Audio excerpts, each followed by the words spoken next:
Warframe is a wake-up call. Heard a lot of good things about this video, and as somebody who's effectively caught up on 1999 at this point from fresh in about 200 hours, dive into this, shall we?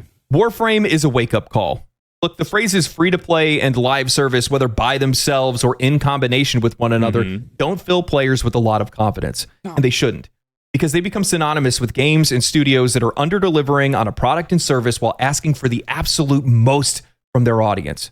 More time, more engagement, more money, extracting as much as they possibly can while putting in the least amount of effort. Warframe is the most well-known yet under-discussed and underappreciated games in all of gaming. It's often referred to as the internet's best-kept secret, and I'm tired of it being a secret. For all intents... No, I can hard agree with everything he just said. I think the issue you run into with the quote-unquote best secrets, and this is... I guarantee you that there's pockets of the Warframe community who think this way. They don't want an influx of players. They don't want new eyes on the game, because new eyes on the game inherently means people will come in, disrespect the game, etc. It's why going into Warframe, I initially didn't even want to play with other people, because like I feel with Warhammer, right? Like, sure, I've bought how many hundreds, if not thousands, in Eldari, Adeptus Custodes, etc., but I'm not part of the community, nor will I ever be. I was not in since first edition. I have not taken a world or championship tournament. I don't know all the extended lore. I don't feel I've earned any way, shape, or form any reason to ever be affiliated with Warhammer in any capacity or in the fandom. The other thing as well is we do see this in Warhammer as well, where the community is actively toxic and hostile to anyone, not just trying to come in and change stuff. Obviously, like, it's a two-way street, respect versus disrespect, right? But actively hostile to people because they don't like change. Well, as I said, it's a two-way street. The people coming into any fandom need to be respectful, need to not say, well, I want this changed, right? Well, it's like going into Warframe, like, well, I wish your rally didn't have a dump truck, right? I don't think that's what grounds do I have to say that, right? What grounds do I have to say, well, I think Archon mod should work different. I think Archon Intensify should work with Necros' passive. Okay, sure. What do you predicate this on? 200 hours, effectively getting fast-tracked through the story, buying a bunch of platinum, buying a bunch of pretty spicy mods to fast-track yourself through the story? You see where that contention can arise, right? There needs to be respect for people coming in, and there needs to be respect from the people who have been in. And then there's that meeting point, right? Your X graph, your X and Y graph, line goes from bottom left to top right, top left, bottom right, and they meet in the middle, right? That kind of thing. And purposes, Warframe is the blueprint by which many of these free-to-play games and live service games should be following, but they're not. Yes. It's a game that is tirelessly supported by its developer and by its community in a way that I don't even think any other game can even replicate. And once you guys hear about some of this stuff, it's going to blow your mind. Free-to-play and live service is supposed to be a way for developers to be able to deliver a smaller product and grow it over time. Be able to deliver a valuable service, a valuable product, and grow it while the community supports it. Correct, especially when you consider Todd Howard at Bethesda, his philosophy of it's not where the game starts, it's where it ends up, delivering an MVP, a minimum viable product, and being able to build it up over time. Now, the issue that arises with this is when we get a Mass Effect Andromeda, which set legal precedent that a roadmap is not a guarantee. Therefore, if you deliver your minimum viable product and have your roadmap and have no legal obligation to keep that up, what's the point? If you're not seeing the metrics that not necessarily you need, but you want, you just outright act 86 the game, right? Continuously will be upset at EA for continuously just putting Dead Space on ice. The EA just hates money. There's no other way that I can see that. Like, I'm tired of Dead Space going on ice. Please, somebody pick up the IP. That's the kind of game that Warframe is. That's what we're going to be talking about today. Luckily, today's sponsor is actually the game that inspired Warframe. Nice. I've played World of Tanks multiple times over the years with my friends, and this is an easy suggestion to make. World of Tanks is one of the longest-running free-to-play games on the market and has been actively supported for over a decade now, with over 100 million registered users, hundreds of tanks and tons of customization, high-fidelity graphics, incredible sound design, and hundreds of hours of gameplay. The extensive arsenal includes tank destroyers, artillery, light, medium, and heavy tanks, providing you with a wide range of options for different combat strategies. It's a free-to-play game that brings you massive battles with a huge variety of tanks. Whether you're charging in guns blazing or sneaking up on enemies, there's always a new way to play. And here's the best part. New players will get an amazing deal using the invite code COMBAT and the link in the description below. You'll get a Cromwell B Tier 6 British Premium tank, 250,000 credits, and 7 days of premium access. Plus, you'll get to try out 3 other Tier 6 tanks for 10 battles each. Just use the link in the description below to get started. So what is Warframe? I'd give it a 9 out of 10. I liked it. Audio was consistent. Wasn't any sort of hiccups, any sort of what, like you probably hear the fan in the background if you have headphones on, your audio trained enough, right? Like have my AC unit running. It just gets really hot up here. Audio is consistent. Everything flowed together nicely. Ad read wasn't super overly long. I liked it. I'd give it a 9 out of 10. I thought it was a good ad read. Warframe. It's a looter shooter, live service MMO with a third-person perspective. You play as a Warframe, you're dashing through levels, taking down enemies, farming up materials, currency, and other items so that you can continue to build more weapons and more Warframes to use. Warframes vary in their looks and abilities. Some of them play like a ninja, others like a battering ram or even a wizard. There's even a frame that lets you create your own music so that you can buff other players. Yeah. You have pets, ships, clans, PvP, personal housing, boss fights, a roguelike, a fighting game, open worlds, and more. It has consistently stayed in the top 20 of the most played games on Steam for over a decade now, and in doing that, there is something inherently special here. If we look at the game's player base on Steam, while it's not burning the world down with insane peaks, it's maintained its player base consistently since 2013. So that's the thing, though. That's what people and companies should be striving for, right? It's why I like the community we've built here on this React channel. Sure, I don't get, Mr. Beast level of views. I don't get insert large Kaisen Iron Mouse levels of views. But I feel the people here, it's cultivated a community that is fairly consistent and fairly legit, all things considered. I think that there's something special about that. It's not necessarily about being this blockbuster AAA, quadruple A premier experience. I would argue that Warframe has a lot of stability. I would argue that it's very well made. I'm sure there's spaghetti coding. Absolutely. I've definitely encountered my fair share of bugs, especially the other day we were in 1999. We were doing a Hell Scrubber Scaldra bounty, and I had to do it 3 times solo on I almost said Death Wish. We're not playing Payday. On Steel Path, because the first time it just completely bugged out. Like I got to 5 minutes, there was no extraction point. Actually, I think it was a DC. First one was a DC, I'm pretty sure. Second was first was failure because the Hell Scrubber went down. The second one got to the 5-minute mark, and the waypoint never showed up, so went from 5 minutes to 10:28. Eventually, the mission just auto-failed at 10 minutes and 28, but there was no extract anything. And then lastly, I did it again, solo Nadaruk Ash Steel Path, right? And it worked just fine that third time. Like there's bugs, don't get me wrong. And it seems like sometimes either an update gets pushed out, or maybe there's just a lot of the servers are just overwhelmed. I'm not sure what it is, right? But it's better than being in, say, I don't know, Deepstone Crypt, ready to go after, not Atrax, Tanix, right, final, and then just getting kicked because Bungie's doing emergency maintenance. Or it's better than trying to hop in and, we're doing maintenance today. And it's like, oh my God, yep, it's Tuesday, Final Fantasy 14 is going on maintenance, right? Which, to be fair, at least their maintenance is pretty telegraphed, right? But there's a dedicated community, and it was DevStream 188 we watched yesterday before this reaction, and it was good. I liked it. Like, there's a consistent community for this game. And yeah, there's going to be those that are like, yeah, you need to have your peak Eidolon hunting kit or else you don't play the game, right? I hear that used to be very prevalent in the game. But, I mean, they've streamlined the game to make it very accessible to new players. They removed the Necromech grind. They've removed the funny sword from New War. That's no longer a required craft. There are a couple pain points, like the railjack in New War, the forced railjack sections. But, like, they're already they said literally in that district, oh yeah, they're looking into addressing that, right? Which gives it a good on-roading thing for other people. And I think that for new people coming in, like I literally talked earlier, it's almost like I build points on other points. New players coming into the game should not necessarily feel bad or anything that, oh yeah, the railjack grind used to be way worse. Day one railjack was awful, which I heard that was, but at least they got refunded.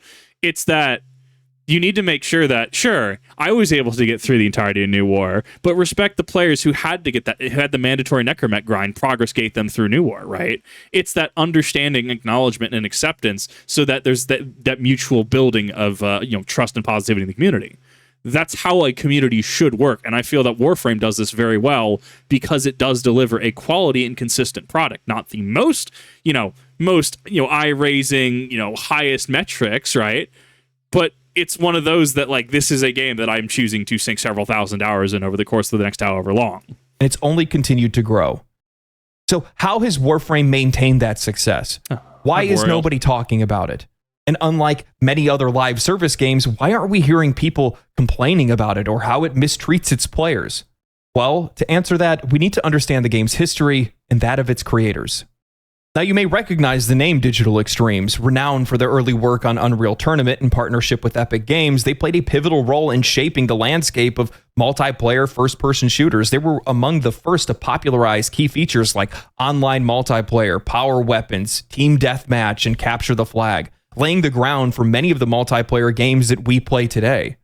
After parting ways with Epic Games, as Epic went on to make Gears of War with Xbox Studios, they decided to pitch their own game idea, and they tried to do it for over a decade. That game was called Dark Sector. They struggled to find a publisher for this dark sci-fi MMO concept that they had, and ultimately Digital Extremes was forced into doing work for hire just to be able to keep the company afloat. The decision to take on work for hire projects, while necessary for financial stability, came with its own difficulties. The studio faced a cycle of hiring employees for specific projects and then laying them off once that project concluded. This practice is commonplace for work-for-hire studios. However, it disrupted the lives of their employees and their families, a situation that the studio founder has regretted since then.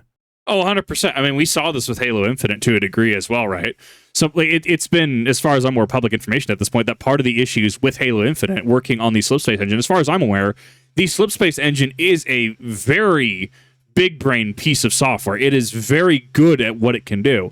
The issue is it's not very user friendly, right? It's not like you can go up, Oblivion, Skyrim, etc., and open up the creation kit and just be able to go tap, tap, tap, tap, tap. Okay, here's your new quest, here's your new NPC, right? It's working in the Slipspace engine was just learning it was a monumental task. And by the time contract employees, because it's not necessarily it's contract was what it was, contract based. And by the time their tenure came up, they then gotten a hold of the system, right? Like they can then work in the Slipspace engine effectively, but then their contract wasn't renewed, so you have to get a new person in, and then that new person has to learn the Slipspace, and then rinse repeat, which is, in my opinion, just a blatant failure of management. That's a meeting needs to be held about that, and people need to be held accountable, because that's not effective. That's not effective business. Like, I think that it's interesting to see, because when I was playing through this, chat was talking about the history of DE and Dark Sector and stuff, and I didn't know this specific part, but I think this is one of those that, like, there's that acknowledgement and even that regret, and also I feel that from what I've seen, they've more than made up for any sort of contention or controversy from this. That being said, if you were a work-for-hire employee of DE back in the day and you have misgivings about them, absolutely. I mean, you're entitled to those opinions. I think it's interesting to look in DE's past and kind of just see where they were and where they are now. He believed that publishers often lacked a clear vision, and that Digital Extremes would have been better off just focusing on smaller, self-controlled projects, as seen with independent studios that tend to produce higher quality work when they're given full creative control. Despite the continuous efforts to pitch Dark Sector to publishers, the studio continued to face rejection, primarily due to a lack of interest when it came to sci-fi games on the side of publishers, a sentiment that somehow never even changed even with the success of Halo. In a desperate move, Digital Extremes caved to a publisher's demands, shifting Dark Sector from a sci-fi MMO to a game that emulated the success of Resident Evil 4 at the time. Wow. This change involved transforming the protagonist from a space ninja to a CIA operative named Hayden Tenno, which strayed very far from the original concept. The new version of Dark Sector struggled to be able to find an audience. However, it eventually did and gained respectable reviews as well. I mean, to be fair, I think that this is the era of gaming that I miss. Obviously, having to cave to publishers' wishes, I mean, it's very creatively draining, right? 100%. I think that when I look at this, I think that I miss this era of gaming when we did have games. I mean, if you told me back in, I don't know, Halo 4 came. Remember when we were all hyped for Halo 4 when that came out and we saw the trailer, Master Chief, putting on the what looked like the suppressor on the Magnum, which I don't think we ever actually saw in game. So we had like Halo 2, Halo 3, Halo Reach. They all came out within a few year period of time. We had Resident Evil 4 in 2004. Resident Evil 5 was 2008, 2009. Resident Evil 6 was about 2013 or so. I mean, it takes time to make games, but like, it's kind of wild to think that it feels like games have slowed down, or there's more that has happened in the same amount of time. I mean, going from Halo 4 in about 2009-ish, right? 2010 maybe, I can't remember the actual year, going into like Halo 5 Guardians in 2015, going into Halo Infinite in like 2023. I mean, it's wild because I just expected to see more. Like, I mean, Resident Evil had banger after banger after banger. Well, and not bangers too, right? I mean, we had within Resident Evil, because we're on the thought process of Resident Evil, right? And Resident Evil 4 is one of my favorite games, right? I mean, I absolutely love Jack Krauser and Albert Wesker. I mean, I adore them as characters. I think they're great. You have not only just Resident Evil 1, 2, 3, and then you're going to 4, but you also have Resident Evil, oh my god, it's not Operation Raccoon City. It's the one that was online, the 4-player online one on like PlayStation, Outbreak, which we never got the finale for, which apparently via emulation, I guess you can restore like the multiplayer functionality, which is wild to me. Like that is a game that was ahead of its time, in my opinion, for everything I've seen. You have Resident Evil Code Veronica, which is kind of divisive in itself. You have, insert Resident Evil title here. Umbrella Chronicles, I played on the Wii. I thought it was a cool way to summarize it by a on-rail shooter system. I thought it was great. So I don't know. That's my tangent and aside. I'm sorry. I totally tangented on that. We're just like, it feels like it's more and more of a wait. And I kind of miss this era of gaming. I mean, I would like something that looks like this, or something that looks like even Resident Evil 4 or Resident Evil 5, honestly. But just to get more like consistent products, DLCs, updates, etc. I'd be a huge fan of that. That being said, on the topic of Dark Sector, I mean, you have to look what's popular of the era. I think Halo was kind of revolutionary in its own aspect. And, Dark Sector being off the tails of Resident Evil, because Resident Evil 4 is a defining game for a number of reasons. A lot of people have fond memories of it, myself included, right? It's one of those things that I will keep perma-installed. So I think this will get me to try Dark Sector. I think that this is going to be one of those that I want to try it with the lens that, sure, this wasn't the original product, but I kind of want to see if the design intent was Resident Evil. As I said, I'm a huge Resident Evil fan. I'm a huge Dead Space fan, and I want more content. Sadly, EA won't deliver more Dead Space, and I'm left waiting for Resident Evil 9 at this point. I kind of miss the Resident Evil spin-offs a little bit. After the release of Dark Sector, the industry started to trend away from AA releases to AAA games, and this made for more issues at Digital Extremes.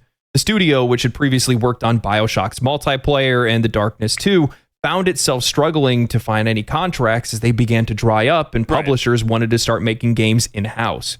Observing the success of free-to-play games like World of Tanks in 2010, Digital Extremes saw an opportunity in an emerging market. They didn't see free-to-play as a way to be able to milk players. They recognized and saw the potential to be able to create something smaller and grow the game over time, rather than trying to pursue a traditional release. Right. Facing imminent financial collapse with only 12 months of funds remaining, Digital Extremes decided to pursue a long-held vision for what used to be Dark Sector, and then was now codenamed Lotus. Within 2 months, they developed a working demo featuring spaceship raids and procedurally generated loot and layouts, with an emphasis on co-op and PvE gameplay, recognizing there was a gap in the market. They approached free-to-play publishers asking for support, but they were getting rejected yet again. Undeterred, Digital Extremes decided to self-fund the project with only 9 months of funds remaining, wanting to give it their all rather than simply just walk away. Right. The development of the alpha version of the game saw significant involvement from Rebecca Ford, an intern who led the creation of their community team. This team was crucial in gathering and responding to player feedback, a strategy that helped shape the game's development and ultimately its success.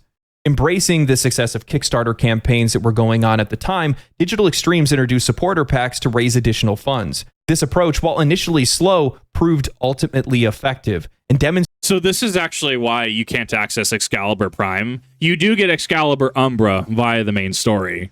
That was the Chinese version of Excalibur Prime, but now it's effectively Excalibur Prime, quote unquote. It's just different polarities. But even then, should you feel so inclined, you can just format it to have the same polarities as Excalibur Prime. But I don't know why you would do that when you can just swap polarities and overforma stuff, at least as of right now in the game. This is why I'm okay with like actual people who backed Warframe like in the beginning. This is why I'm okay with their exclusivity with Excalibur Prime. Sure, it sucks to have that feeling of FOMO. It sucks to be like, well, I can never get this, right? And there's been a number of games where I bought like a supporter pack or something, and then they've just given the supporter items to people, and I'm just like, I don't really feel good about that, do I? And yeah, there's things that I feel bad about, like missing some of the old heirloom skins, like the first two heirloom skins, but it's also just like, if you were there to support the game, you should feel rewarded. And I think that that's very additive rather than detractive, because while people can come in and complain, well, why can't I have Excalibur Prime? Once again, the new players coming in need to have that cognizance and respect of, this is why I don't have access to Excalibur Prime. I can respect that. You're an OG.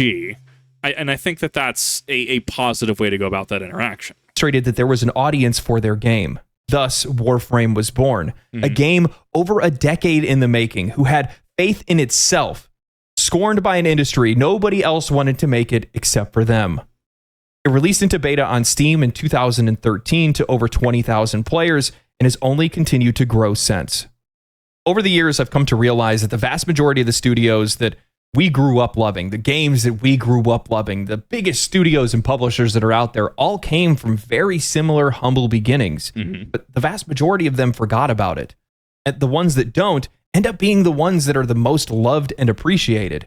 Look at cough Blizzard. Dude, I'm telling you, I didn't understand the Blizzard hate. Like, I mean, yeah, Blizzard kind of scummy, you know, why don't you, what, do you not have phones? And then I literally played Diablo 2 Resurrected, and I went, oh my God, this makes so much sense. Obviously, it's Resurrected, not OG, but I got enough of the experience literally just playing Diablo 2. And it's probably top one, you know, like easily in my top 20 games of all time that I played. I thoroughly enjoy it. Would love to get back to it at some point, but I mean, it's one of those I feel is just a better group session, right? Group farming bail runs or something. Like, no, he's absolutely onto something here. Absolutely. The fact that if you have these humble beginnings, and even if you make it big, you still acknowledge these humble beginnings, that's a selling point. That makes me want to interact with you. And I think then clearly it makes other people want to interact with them as well. Arian Studios, their story is almost identical to Digital Extremes. They started off making their own games to limited success. They did work for hire for a while just to be able to keep the doors open. When that industry started to dry up and move away, they went to go make their own game in Divinity Original Sin. They danced with bankruptcy, almost losing the entire studio, but they found an audience that wanted to support it. And now look at them. Baldur's Gate 3 is heralded as one of the greatest games of all time. They blew up, as they deserve to do so. When I look... And then Wizards of the Coast came in. Thank you, Wizards of the Coast. You give me all the ammunition I'll ever need. Around the industry right now, I see a lot of studios that are making games, not because they want to make them, but because they're profit motivated. Yes. Purely profit motivated. They no longer look at players as anything other than tools for making money, and that's it. Rather than looking at them for what they actually are, which is a means to be able to deliver a higher quality product, use their feedback and their information to be able to earn their money, and then by extension, make your game even that more popular. Because when players are happy, they tend to talk about it a heck of a lot more. Yes. And I've also noticed that, games are a form of art, and without soul, there is no art. And in the case of games, I think a lot of players are starting to wake up and realize they can see it in your trailers, they can see it in your gameplay, they can see it when the soul isn't there. And when they know it's there and they see it's there, they're into that game. But when they don't see it, they don't want to have anything to do with it. And I think that's why we've seen a lot of games over the last few years fail. This is actually why when we're talking about generative AI and we have modern AAA, quadruple A games just pushing, hi, have this AI generated art, right? Like, and that's the big misnomer. That's the big thing of just like, AI has been around. Like Bethesda has used AI in like Oblivion and stuff, right? Being able to like generate terrain and then having to go through with a human, like as the hammer approach, and then like, scalpel chisel approach going through with human eyes and stuff like that. Like AI itself is such a umbrella term that has it's like 7 conversations in the trench coat. When we're talking about specifically generative AI, right? And slapping together a legally distinct anime VTuber, right? Legally distinct anime waifu husbando on a Vesper. Oh god, I forgot the name of it. The Fennec, right? God, I hate that they don't actually use the actual names anymore. That actually kills my immersion, if I'm being completely honest. Like, come on, you have enough money for that licensing. Resident Evil 5, you literally use Smith & Wesson 500. I don't want to hear an Activision Blizzard. Sorry, what was I going with that? Right. Like, if it's just like, if it's clearly just, I will pay for somebody's work. I will pay for a dev, an artist, etc. to make that skin. If it's just you put it in the funny AI generator, blah, blah, blah, and here's your skin with no human input in it, why should I pay that? Why should I pay that when I'll go buy, I don't know, another copy of Dead Space for like my PS3, right? Because I don't think I have a copy of Dead Space 2 actually for my PS3. I actually, good reminder. Or I'll go buy Resident Evil Outbreak, right? An older game. I will go buy games that were made by people that do have that artistic expression behind it. Even if they're not the most mechanically sound game, I'm sure there's people who are like, well, Resident Evil Outbreak had issues X, Y, and Z, right? Absolutely. But it's understanding, and I think that's actually where I deviate from a lot of people in modernity, is that I can like games that are universally regarded as kind of bad. Halo 5, Resident Evil 5, because I can at least find some enjoyment out of them. Like, I can make my own fun, even solo. It's one of those things I acknowledge faults, absolutely. But I think that we're especially in an era, I think on the consumer side as well, where we have so much expectation, and we should have expectation. We absolutely should. But I think we over-expect. And I think that we try to min-max all the fun and enjoyment out of it, where I can go and play Resident Evil 5, for 8 hours straight, just have a blast, right? Having a blast, Smith & Wesson 500 people, Magini, right? Being able to use the infinite RPG on the Reapers that spawn in, 5.1, 5.2, 5.3. Like, I could have a lot of fun with that. Have fun with the modularity of using a Dragonov on Wesker and the 6-3 boss fight, right? Like, I can have a lot of fun with that and make my own fun. But I think that there's several conversations that kind of make a Gordian knot here. And I do think that he is onto something with games feeling soulless, and that the art and the passion isn't there, because games are an expression of art. Even something like Resident Evil 3, because I played the Resident Evil 3 remake, the first interaction with Resident Evil 3 I've had, and the end of the game was like, oh, it's this is the greed of humanity, right? Wow, it's almost like Resident Evil 3 is I guess allegory is the word I'll use, but it's probably the incorrect word. It's an allegory for human greed and how greed can distort people and turn people into monsters, right?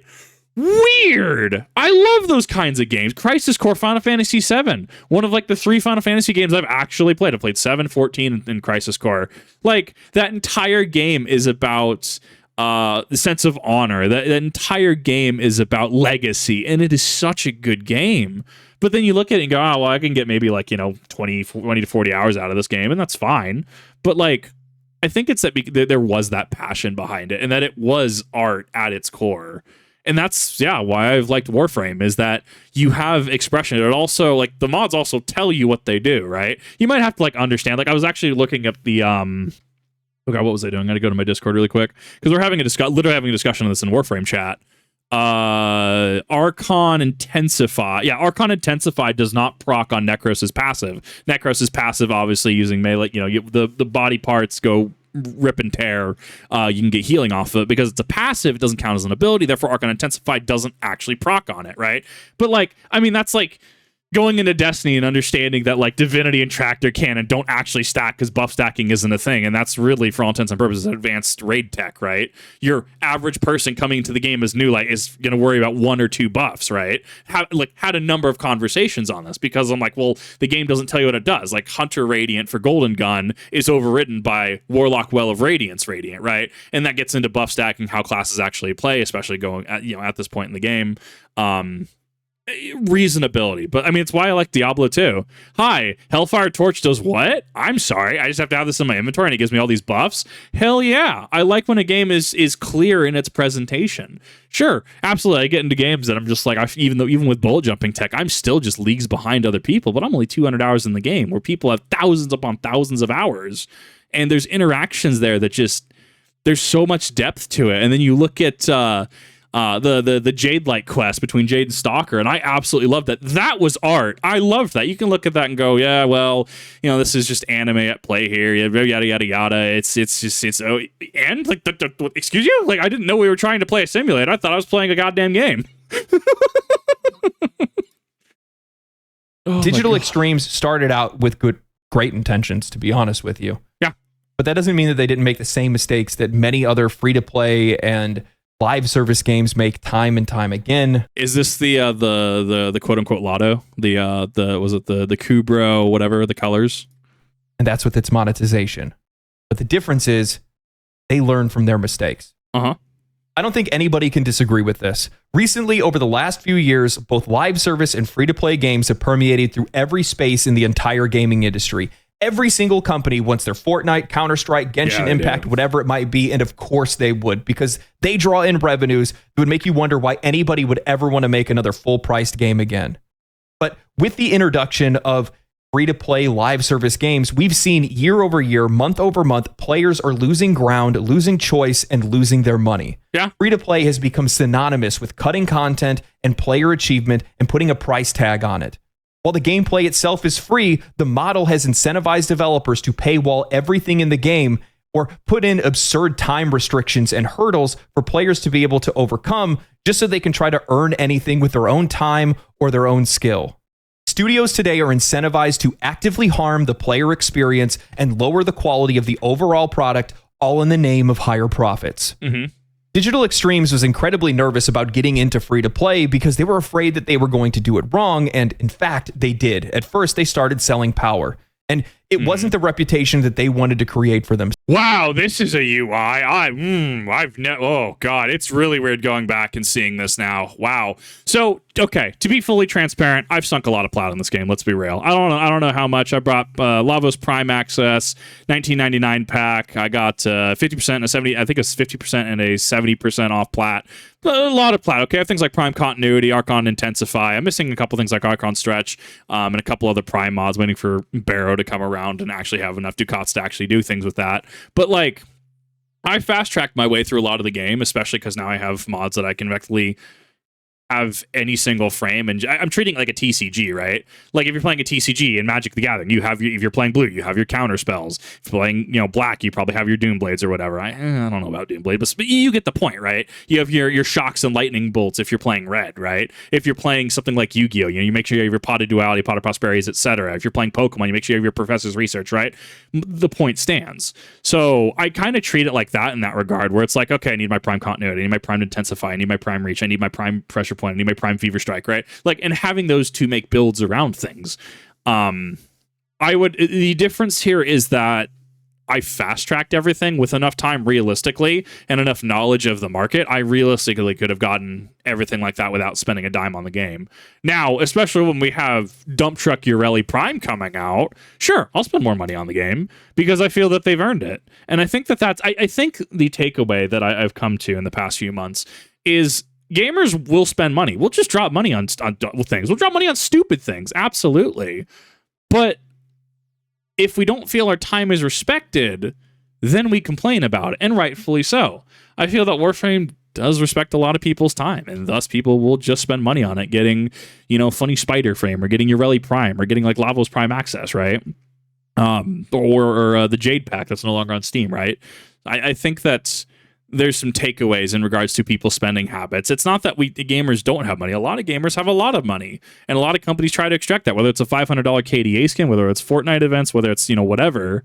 But like, as long as our time, feels respected, that's when, we'll drop money 100% and support studios that we feel deserve our time and attention. Right, our metrics for all intents and purposes, if we want to be super business about it. I am very curious about this old system of buying power, though. I've not heard of this. At the creation of Warframe, you could double the capacity of your mod or skill tree slots in your Warframes. However, there was no way to be able to earn this in-game, and the only way that you could get it was by paying for it with real money. Early on, before the game's beta release, Digital Extremes saw the players' feedback regarding this issue and removed it and any other perceived pay-for-power microtransactions, vowing for fair monetization to be a core tenet of the studio moving forward. I think that, because technically you can get plat for free, I think the only thing that's actually paywalled currency-wise is Regal Aya. Because you can get regular Aya, because you can farm that and you need that for your syndicates.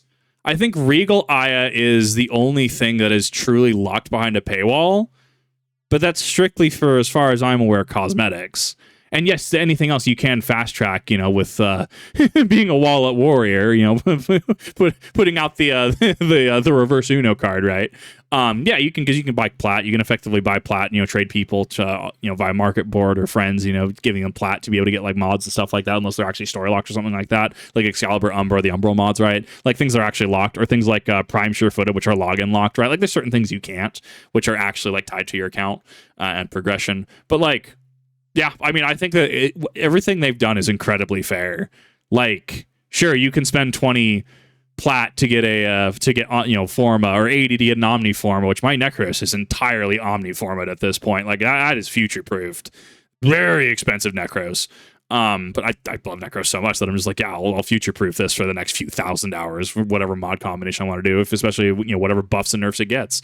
But yeah, Regal Eye is the only thing I've noticed that I think is truly locked out, unless I'm missing some crafting step there. In that move and other changes that they made due to their deep involvement in the early foundations of their games community, they fostered a positive community spirit and gained even more support. In an interview 6 years ago with Danny O'Dwyer of No Clip Documentaries, they mentioned how difficult it was for them to be able to find any marketing or visibility, because at the time, nobody wanted to touch free-to-play games. However, the positive community that they had already started to culture, the fact that they had been listening to their community, ended up catching the attention of the late great commentator Total Biscuit, who came to cover the game and catapult its popularity into the mainstream. Gotcha. I think that this is one of the most valuable lessons for digital extremes or any company to learn, and it's that good things happen to good developers, especially those who treat their players as well as digital extremes and listens to their feedback. Game developers large and small need to recognize that they are providing a product and service to us, not the other way around. Right. The expectation is on them to create a fun, fair, entertaining, and valuable experience in exchange for our money. When I see game developers posting on Reddit talking about how they hate gamers because of YouTube live stream comments, or how a lead Starfield developer makes a Twitter thread saying, funny how disconnected some players are from the realities of game development, and yet they speak with complete authority. So I will say this, it feels very armchair general, like armchair specialist status to be able to do that. Like, as far as like, if I were to talk about memory leaks, right? I don't know what's like how Destiny 2 has had a memory leak, and it's had a memory leak since Into the Light, right? The end going into Final Shape, right? Like, I don't know, the memory leak just persists, and it's definitely killed my enjoyment, because I've been in the middle of activities and then just bam, like entire like game locks up and I have to actually task manager force close Destiny, right? And I can be like, this is frustrating, but am I in any way, shape, or form able to really address or fix that? No, I have no idea what goes into that. And even if that wasn't spaghetti coded, like how, like, I understand where my limitations are, and I think that people could do with a little more. What's the word I'm going for? They could be a little more humble about that. But I mean, I think that there is still valid criticism when Starfield specifically. Sure, from what I understand, it was Todd's baby. It was Todd's project. I haven't touched it. You know what I did buy? I bought the Elder Scrolls remake. Okay, well, I guess remaster technically. I've been doing some of it in my off time. Some of it's making its way over to the VOD channel because Kip TV. Like. Yeah, as it turns out, game just it's very shitposty is how I'm going to put it. I love it. It's exactly like I remember it. It's been fun, even when I go ham into alchemy, make 300, 400, 500 potions at once, and then cause the game to subsequently just like actual hard crash. Oh, it's been a lot of fun. But I think that in itself comes down to like. One, dated hardware or dated software, and I mean, there's a number of things there, but like, I mean, I think that this is the disconnect, and it's why I don't know why people are allowed to say that they work for X, because we've had like, what was it, a Bungie dev go out a Blizzard dev about scaling and leveling in Diablo. And then we have clearly someone on behalf of Bethesda. Like, why is this not under NDA? Like, why are hi, you work for Bethesda. You're working on Project Evergreen, right? Let's just say Project Evergreen with Starfield, right? Like, should that why are you? Do people not understand that when they say something, especially if it appears if they're on behalf of a company, it looks bad on the company, right? Let's say, I don't know, I had Kip Corp, right? Like off-brand Kaiba Core, right? And then I had somebody work for me, and they're like, hi, I work at Kip Core, and, well, I think that, like in their bio, it says they work for Kip Core, and then they're like, well, I think that this other corporation, I think that they're stinky and smelly, and it's like, okay, why are you saying this, right? You're not representative of us. In fact, working in finance, I very distinctly remember the training modules of like, hi, you're not representative of this company. You may work for us, but you're not representative of this company. If somebody from the press or anyone has any inquiries, you say that you direct them to this person, as this person is a designated representative of the company.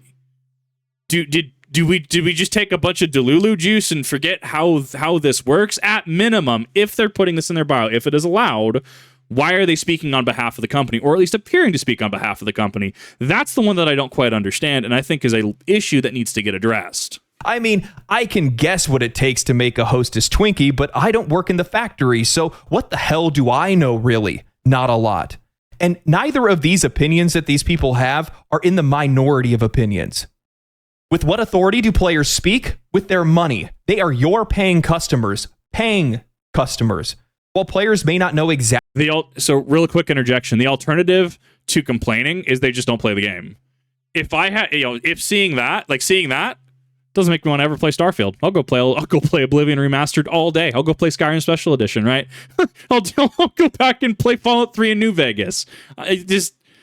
It's the mutual respect thing, right? Treat us the way you want to be treated. I mean, if this is how you want to treat others, this comment's going to get ratioed for all intents and purposes, and people will just go, yeah, why am I forcing myself to play Starfield when I could play literally any other game? Because remember, as gamers, we are spoiled for choice. Exactly how to voice their concerns, and oftentimes will do it in the wrong way. You still should be listening to them because they are telling you that something is wrong with your game. And at the end of the day, all they want is a better product, which only serves to make you more money in the end. Correct. We've seen developers stray from the side of players. However, how many developers have you seen remove a microtransaction from their game because players were using it too much? Yeah.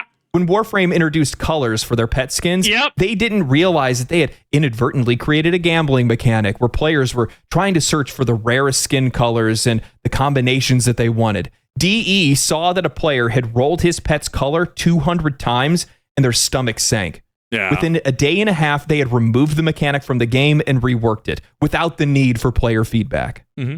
The spirit of that can be found throughout the entire game. As of a recent update, now everything in the game, just about everything in the game, is earnable in-game with very few outliers. Warframe uses... I actually didn't know that was a recent update. Platinum as its in-game premium currency. Right. And it's fully tradable.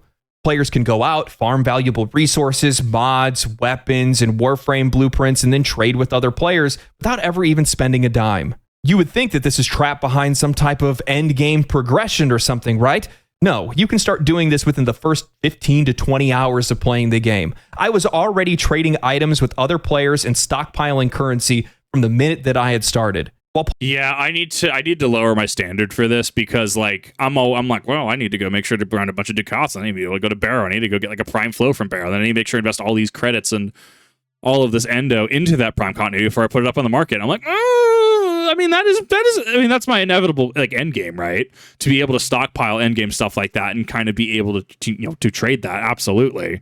But I think that's aiming for resources I don't have. I'm just like, I need to go run index, dude. I'm so out of credits at this point. It's not even funny. I'm struggling to get the 500 grand to actually level up Red Week.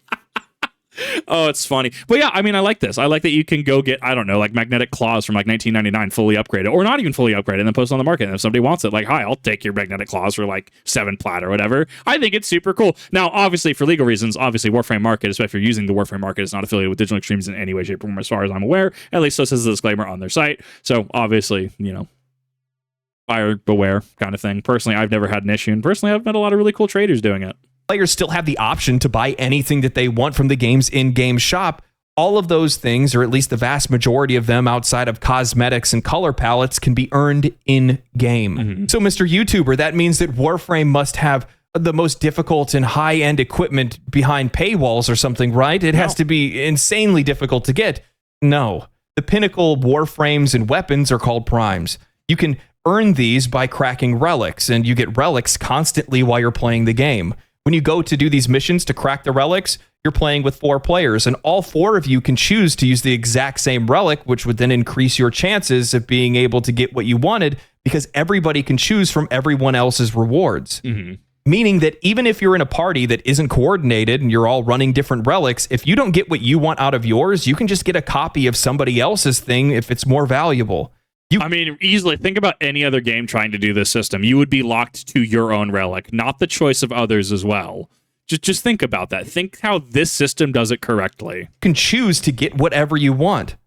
Every weapon, every frame, companion, and otherwise is at your fingertips. You can earn your way through Warframe without ever even spending a dime, and many players have. Yes. There is no time wasting in Warframe. And what's even more crazier is that adding to this absurdity, they show players how not to spend money within their premium shop. If you go to their premium shop and look at any of the items available in it, next to every item, it tells you how to go earn that item in-game rather than spending money.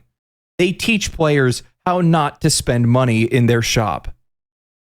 But that doesn't mean that players don't support the game. In fact, they do quite a lot, because by making things so accessible, giving massive discounts on their currency and things like that, being able to just get all the things that you want in the game by playing it, players just want to spend money on the game because they want to support it, because they love the game so much, not because they feel like they need to. Imagine that. Imagine a world in which the players are not spending money on a game because they need to overcome some fabricated barrier that's put in place, and if they spend money, they're going to be able to get through it faster or get through it at all. No, instead, they're spending money because they actually want to support the game.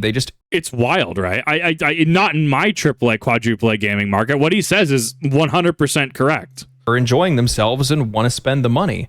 Now, mind you, some of this is definitely driven by convenience, but the vast majority of players just love the game and want to support it. And that's not to say that there aren't areas worth criticizing. I'm still not a fan of the fact of them having 12 to 72 hour crafting timers on weapons and warframes.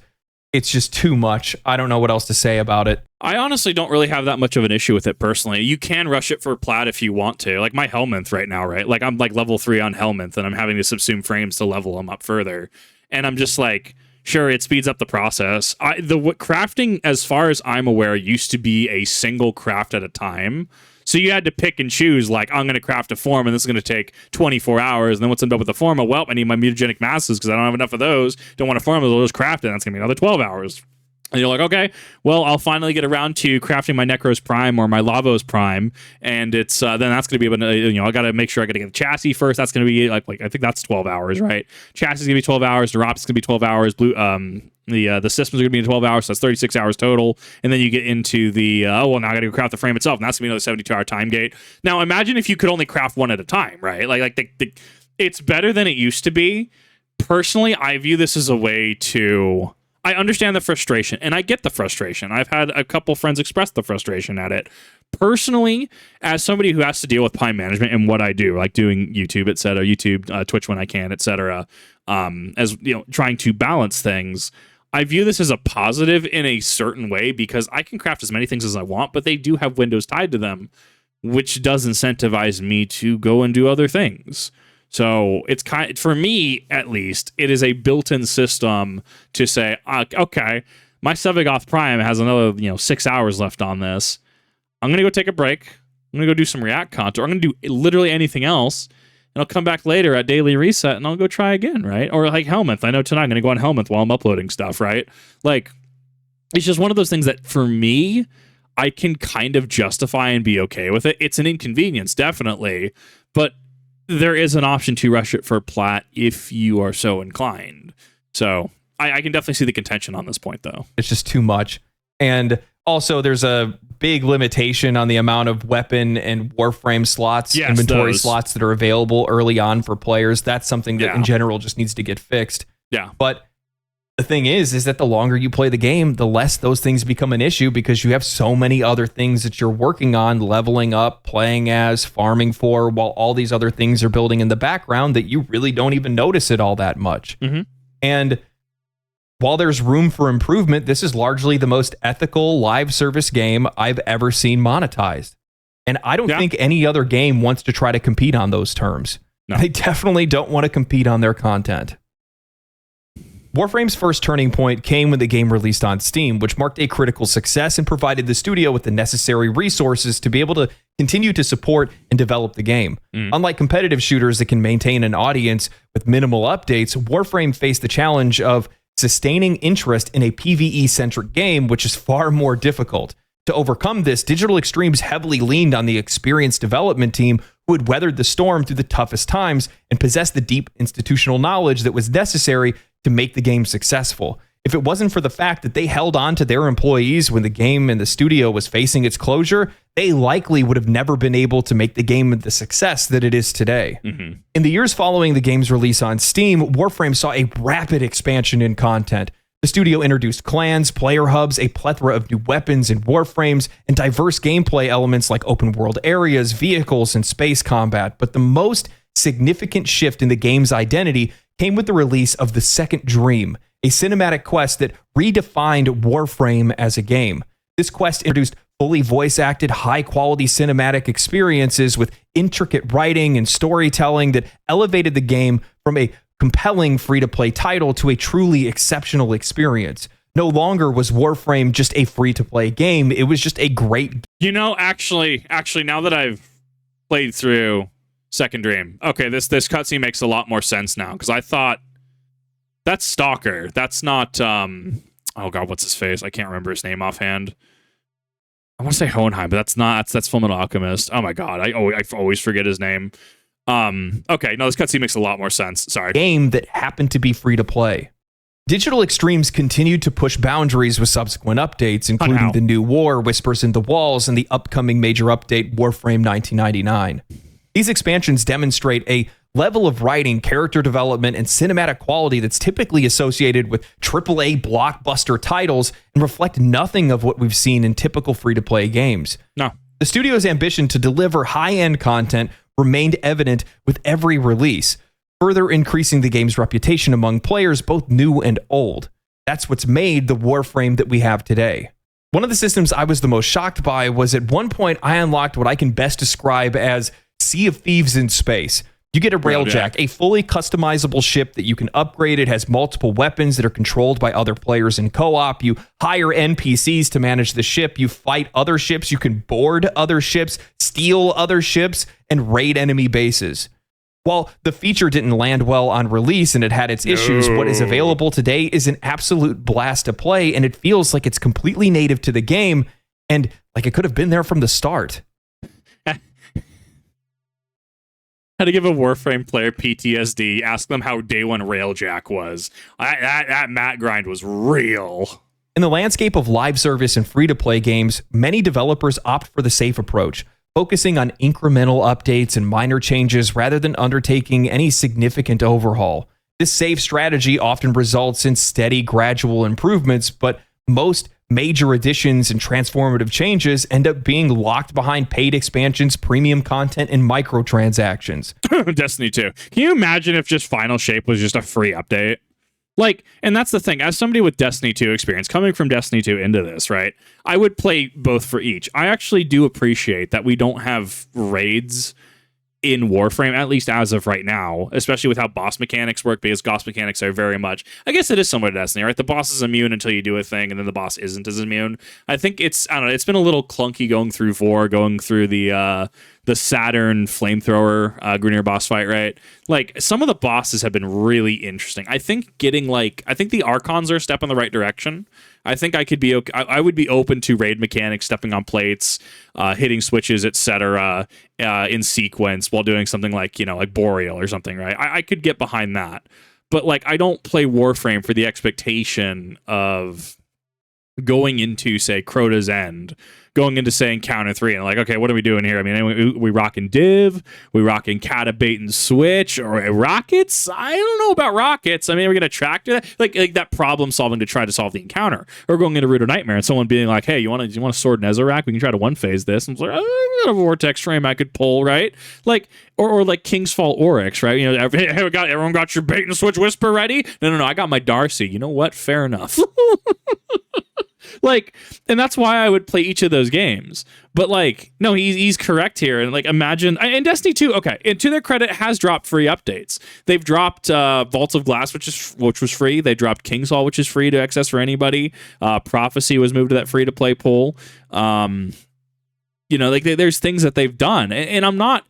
There's this widespread consensus that profit equals bad. A company is there at the end of the day to make profit. The issue comes from when you try to squeeze every single penny out of it and then start to, especially at the detriment to your community, right? I will still play Destiny. I will still hop in. The issue is I need to see some incentive as well. I'm more than happy to teach raids. I'm more than happy to run raids. There are certain raids like Salvation's Edge that I still don't feel confident on because I've run it twice.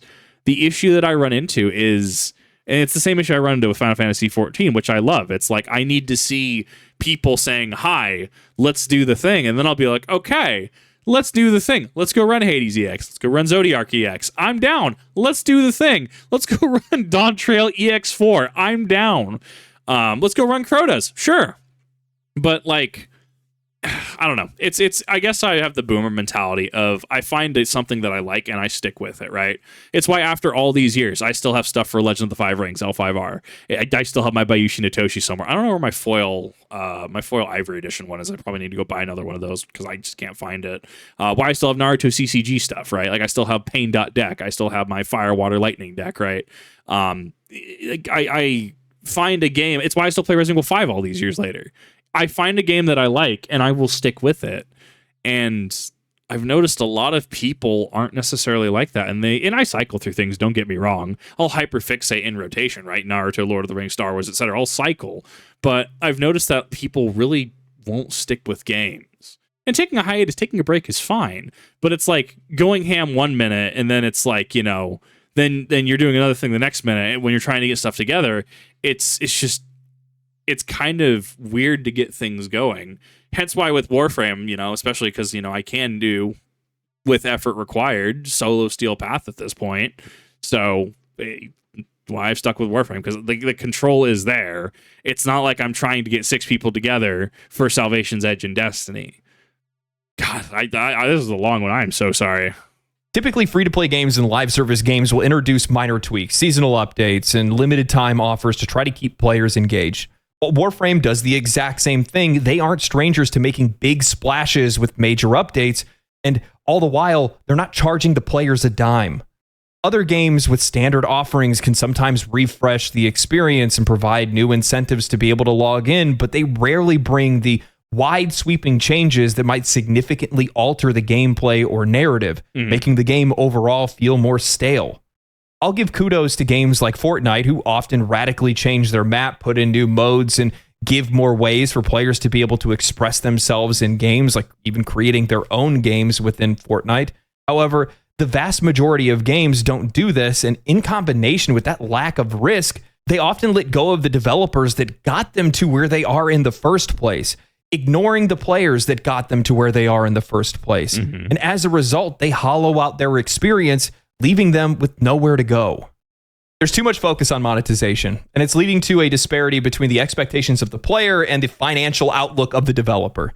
Today, we have developers that are understaffed, underpaid, under a lot of pressure, under-delivering to their audience, while for some odd reason, the company is still expecting more money.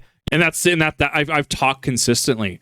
Sure, there can be devs who don't know what they're doing. I think that there's a disconnect on the public level of devs are just there to do what they are told. A dev can know, hi, we have a game-breaking issue that is caught, like Pokemon Scarlet and Violet, right? In the Kitakami DLC, right? Teal Mask DLC. There was a known bug when it launched of a trainer just progress gating you because the trainer wouldn't actually count as cleared until until it blocked you out of that quest. Oh, we'll update it some other time. Devs can know that there are game breaking, like progress gate bugs like that, but be unable to do anything about it. You know who does do things about that? You know who does divvy out that work? Management. Which, once again, where's everyone up in arms? At the shareholders and investors, right? Hi, John, shareholder / investor at Activision Blizzard. I would like to know what your actual thought process is behind okaying a decision to, do you not have phones? No, but it's clearly the dev's fault. Sure, should he have said the thing? No, probably not. But like, it's strange because the devs are the one taking the heat when I don't really see anybody talking about management, the executives, or investors / shareholders, which in my opinion should be public information, especially if you're investing in a publicly traded company. Like, this is one of those I've talked about in a number of reactions, and it blows me away because devs take a lot of heat when they're not the ones necessarily making decisions. If a dev is going to be, strictly other, as we'll word it, sure, absolutely at that point. Hi, John Dev did this. But like, they only can do what they're given, what they're told to do.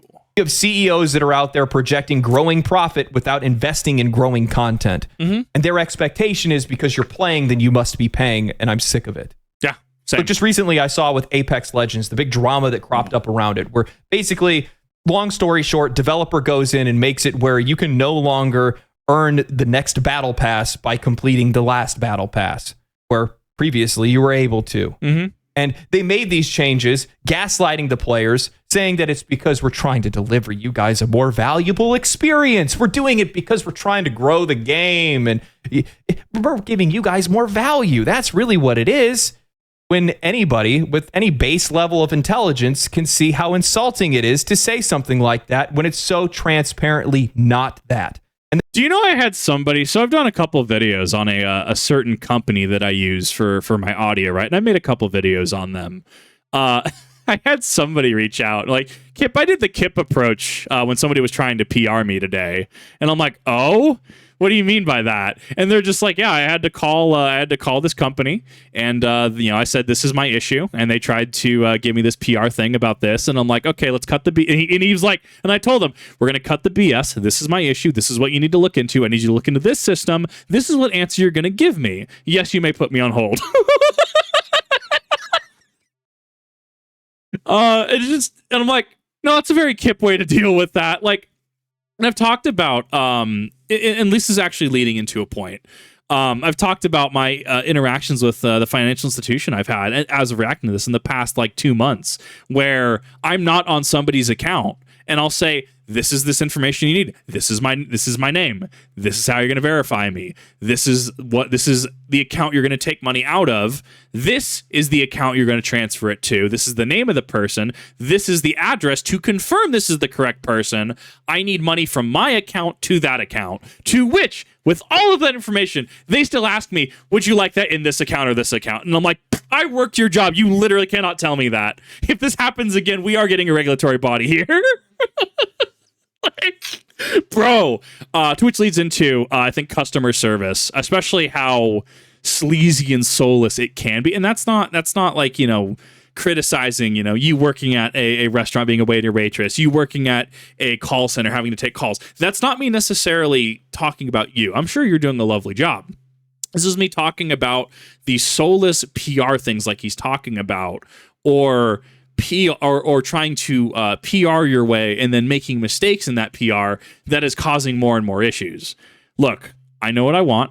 I know what I need. I'm going to ask you about the thing, especially if I know how the thing works. And if you're going to, BS me about, oh, well, if we're giving you more value, okay. And then at that point, then I get into more of a black and white extreme mindset of just like, then just remove it entirely. Then just charge me double for the battle pass. Well, we can't do that. It's been very fascinating to call people's bluffs and watch them try to backtrack it. It's been very fascinating. I've had a situation where like I swapping insurance agents, and I'm like, that's fine. I didn't sign into this. Well, when you're something when you signed on with us, this is okay.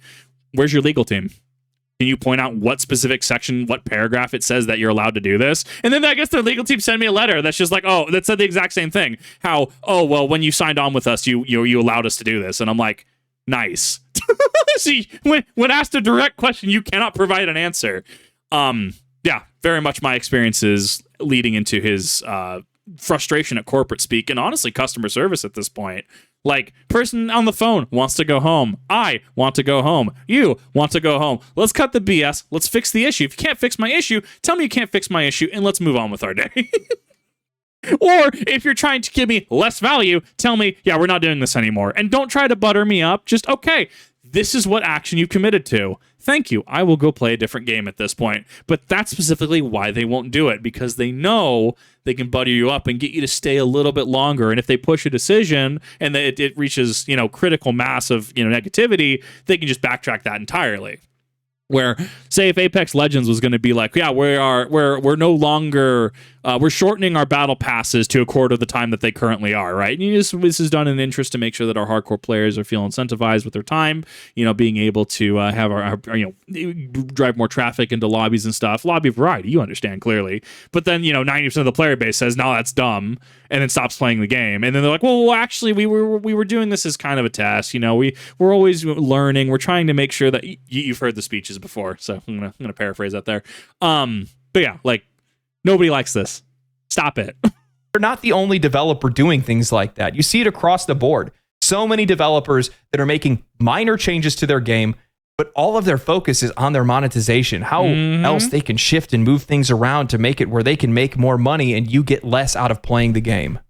And in that, the only thing that you're serving to do is make an audience that isn't loyal to you, that is just waiting, frothing at the mouth at the chance to be able to jump onto the next game and get as far away from you as they possibly can. Sure, they're playing your game right now. Sure, it's popular right now, but that's because they don't really have another option, and there's nothing else right now that's that hot. So once there is something that hot that comes out, you're done. That's it. Where's my Dead Space spiritual successor? Please, can I get more?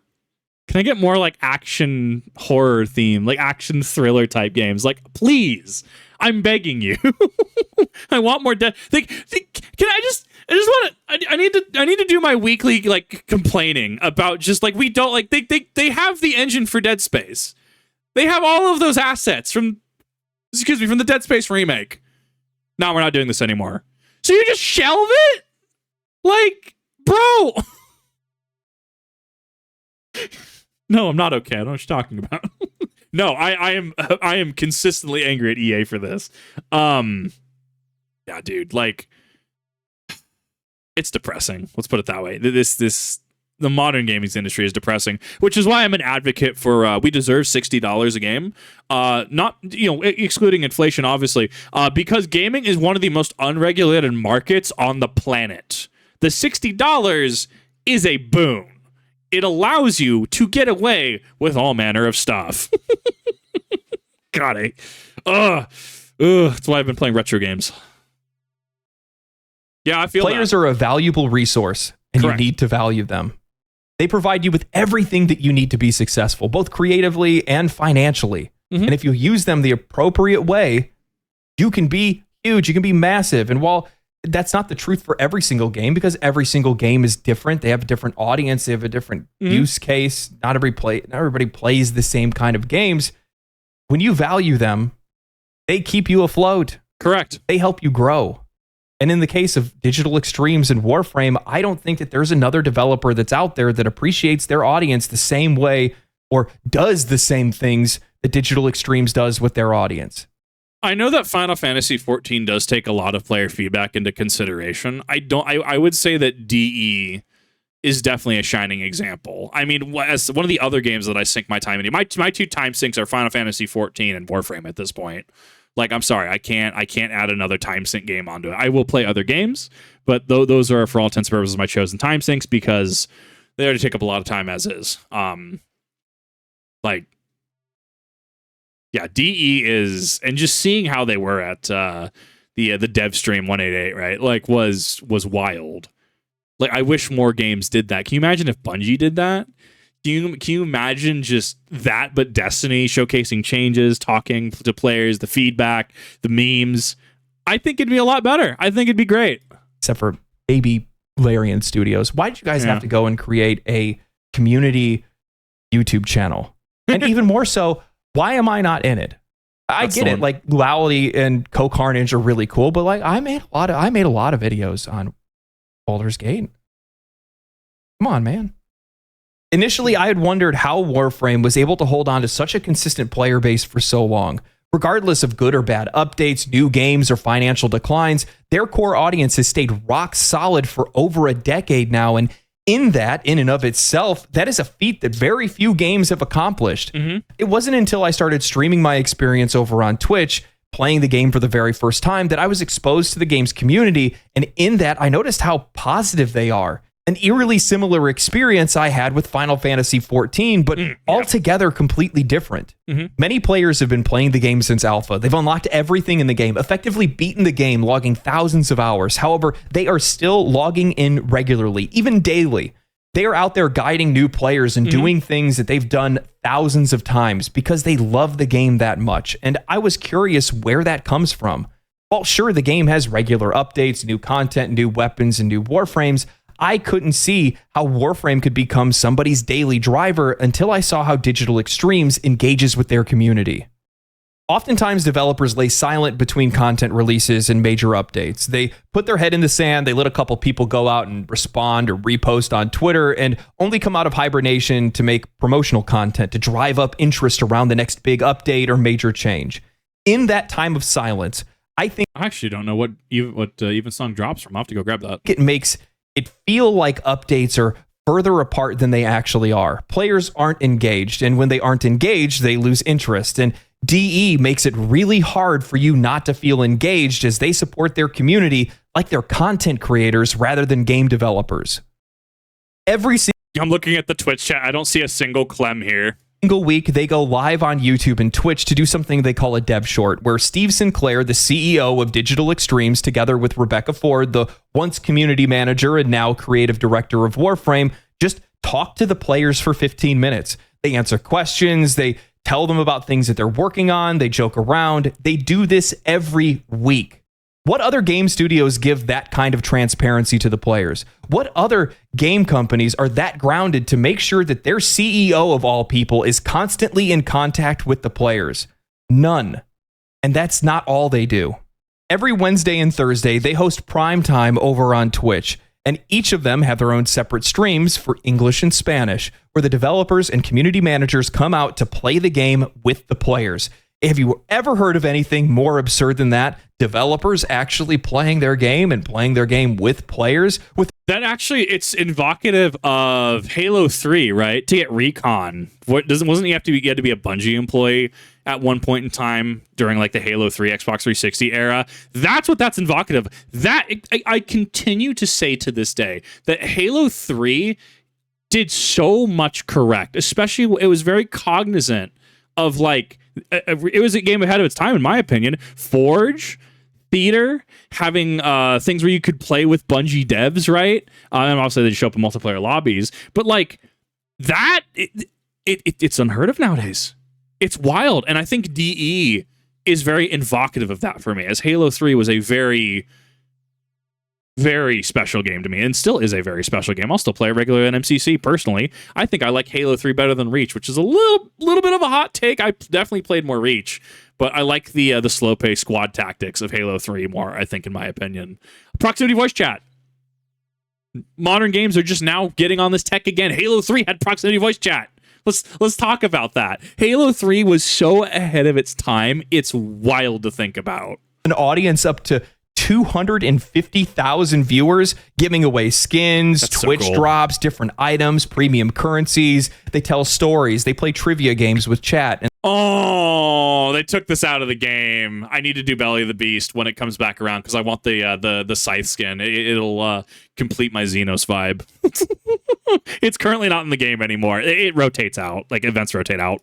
they show off different community art submissions. They are more involved with their community than I think any developer ever has been, and the fruits of their labor shine so brightly. It shines in how positive their community is, how engaged they are, how well the game is developed and supported, how solid the monetization is.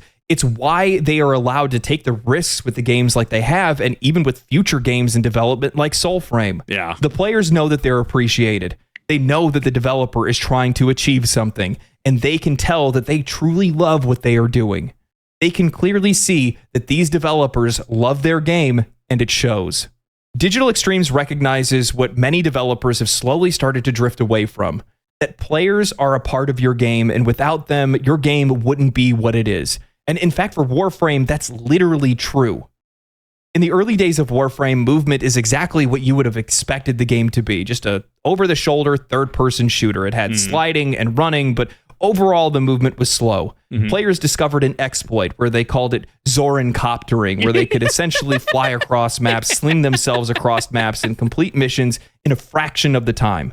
Instead of removing this, instead of standing against the players and changing something that the players were enjoying or doing, they recognized that the players were exploiting this because they were trying to avoid something that was actively ruining their experience.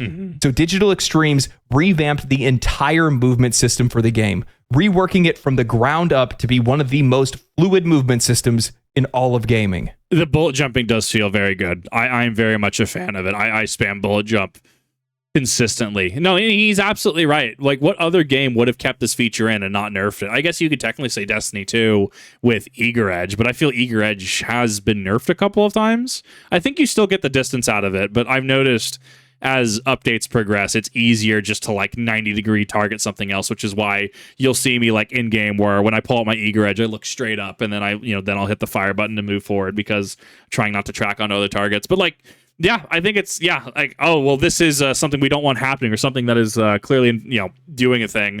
But why is it happening? Why are people abusing this? And I think that the fact that they're so into the why and make changes with the understanding of the why, which is why I like what they do. Like Magister, right? We were talking, it was a dev stream 1 at 8, we were talking about they changed to the heavy slam on melees, right? And Magister bunny hop heavy slam has been, I guess, oppressive in high tier content. And they're like, well, this isn't this needs to change, right? Thus incentivizing if you go higher on a jump, then you'll have a larger AoE. If you try to bunny hop, your AoE of the melee heavy will be smaller. And I'm like, no, that is a very valid change. It understands the why. It doesn't invalidate the core of what core of heavy melee, right? Which in my opinion is incredibly abusable, and I love spamming it. And then addressing it so it's just not omnipresent and oppressive, especially if it's ruining the experience for other players in a lobby, right? And that's the key, is that it seems they change things when it ruins the experience for other players in its entirety. Like, that is good design, in my opinion. This video took a lot longer to record than I thought it would. It's already dark outside. You might actually end up hearing my cat chattering with another cat that shows up outside, this little orange cat. They just Amazing. talk through the window. It's adorable. Over the last few years, I've noticed a conversation that's popped up between game developers and game journalists, and they're talking about how cold and unfeeling and how unsympathetic gamers are towards the plight of the industry, how some of these companies are failing, how games are failing, how companies are going out of business, how people are losing their jobs, and they are absolutely right. Because at the end of the day, we are consumers, we're buying games, and if you do not make a game that we want to play and it wasn't worth our money and we wasted it on your game and you go out of business as a result of that, that's on you. You got what you got coming to you. But it didn't used to be like that. And I think the reason why is because and this is something that's just kind of evolved over time, is that many of the companies that are out there right now, some of the biggest companies that are out there right now came from humble beginnings, no different than Larian Studios or Digital Extremes or anyone else that's out there. When they were smaller, they felt like they were one of us because they were one of us. They were players that were making games because they wanted to make cool games for them to play and for other people to play. Yes. But as time went on and they got bigger and they made more money and they started selling out and literally selling out to other companies, what ended up happening is that conversation changed. That interaction that we used to have, that relationship that we used to have with the developers, that parasocial-like relationship that we had, started to disappear because they started talking to us through a veil of money. It was always apology letters and tweets that are just trying to manipulate the truth more than anything else. It's all gaslighting. You're not trying to help us. You're not trying to do anything for us. You're just trying to make money. And to be honest with you, it's cowardice. It's so disgusting. Like, if you just want to make money, go make money, dog. Say you're doing it for it. I'd almost have more respect for a company that just laid their nuts out on the table and said, we're doing it because we want your money. So when I was saying earlier about customer service kind of ruining certain things and just tell me about the thing, it's almost like we're on the same page with that. Bro, just tell me that you're wanting to milk me for more, just tell me. Have the cojones to be like, no, we just want more money from you. Okay, now that makes sense. Cool, I'm gonna go play other games. But like, obviously, that becomes the logical conclusion. They won't say it because they know that they'll lose you as a thing. But to be fair, it's been very interesting to watch in 2025. It's been, and I want to see where this goes in hindsight, a couple of years from now. It's been very interesting to finally be priced out of games, like the Nintendo Switch 2 console, $450, whatever. I don't care. Like, I would have bought it. However, when we talk about potentially $70 to $90 variable for physical games, it's interesting to feel like you have a subscription for all intents and purposes to buy games you have lesser versions of, especially if you want the physical copies of, right? Instead of just buying whatever $15, $20, whatever the actual like digital upgrade is, which they conveniently left out of the Direct. It's been very interesting to see others take. I guarantee. So was it Grand Theft Auto 6 delayed until 2026 now? And I'm like, dude, they're just waiting until they can get that 200. You know what, GTA 6. Just say you want $250 from players. Just lay it all out there. Just say we will be charging $250 for the base game, and just get it over with. So it makes me wonder if it's the Ouroboros snake eating its tail of wanting more, ever craving more, but players finally being like, yo, I'm literally priced out of buying the next generation of consoles or next generation of games, or games I already have, just the enhanced edition of it, right? Breath of the Wild, right? Like reselling it to you for 70 plus. Like, oh my God, it's going to be very fascinating watching this from a business perspective. Rather than trying to paint it in these colorful words to try to make it feel like they're our friends and really this is all just for you guys. That's not what it is. I think there's a lot to learn from a company like Digital Extremes, yes, especially in the way that they stay connected with their audience. Mm-hmm. That level of connection brings in insane levels of endearment where the people that are playing the game just genuinely love the work that the people are doing because they like the people too. They like both things at the exact same time, and that's an awesome thing to have. My cat is freaking out right now. That's an awesome thing to have because players at the end of the day do want to be appreciated. We want to be heard. Yes. And the more we're heard and the more we're appreciated and the more that the game is actually worth our time and money, the more likely we are to continue to invest in that game and invest in future things that you do. Mm-hmm. However, the vast majority of the industry is really doing nothing other than creating unloyal fan bases. Mm-hmm. Sure, your game might be doing okay now, but the minute that somebody else comes by, like Digital Extremes or something like that, that does the same things that they do, or better, your audience is gone. And you see, this is actually the exact logic that leads into things like Middle-earth, Shadow of War, and Mordor patenting the Nemesis system. Why Nintendo will patent certain things. Why games, why companies will patent game mechanics. And I heavily disagree with this because that is a direct response to this.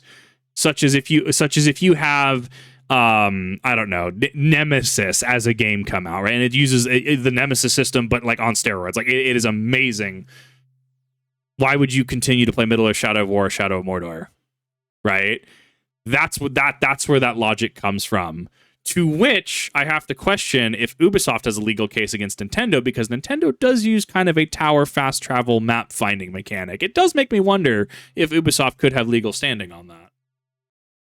I think there's a lot to learn from this. I really do. Yes. That's the whole reason I make these wake-up call videos in the first place, is because I think there is a lot to learn from some of the best studios that are on the market, some of the best games that are on the market. And there's a ton of them. Mm-hmm. There is. And I plan on doing a ton of these videos because they're a lighthouse, an opportunity for those who have drifted too far away to finally see the light, come back to land, touch grass, and find out what players like, what players really want, and how to talk to players again. Mm-hmm. Anyway, I hope you guys enjoyed this video. Thank you guys for watching it this long. If you guys enjoyed the video, make sure you guys subscribe to the channel. If you like the video and want more people to see it, throw a like on the video. follow me on Twitch if you guys want to see me play Warframe or other games and talk about video game news and all that good stuff. Outside of that, I'm going to take off. Stay cool, stay righteous, stay safe, my friends, and I will see you next time. Peace. This was a great video. Again, I'd like to thank World of Tanks for sponsoring this video. Make sure to use the link in the pinned comment down below and invite code COMBAT for you to get started in World of Tanks today. Family, family, family, family. I loved it. I love this video. I thought this video was great, honestly. Very good production. I loved it. I've definitely ruined it from the length because like Sunny was like 47 minutes, Aztecross was 40. Somehow I've hit an hour and a half, almost 90 minutes. I do apologize about the length on that and ruining the video. I think there was a lot to talk about, and I think that there was a lot to really reflect on, especially when you talk about, you know, new game coming along, someone will just take your place, and that's actually why we have mechanics that are patented, right? That's why that exists. This was great. I love this. Recommend you watch the original video. Absolutely. Well, I've been enjoying Warframe. Numbers have kind of died down and back to where I was pre actually going to because I'm just doing grinding and stuff at this point. I'm going to be finishing 1999 pretty soon as of this video because I got the rep up and I can redo the final mission. But let me know what you think. Let me know what your thoughts are. Did you even know that I was streaming Warframe? And I do have my journey up on the VOD channel because in Kip TV. Thank you for watching, everybody. I do appreciate it. And I'll see you in the next one.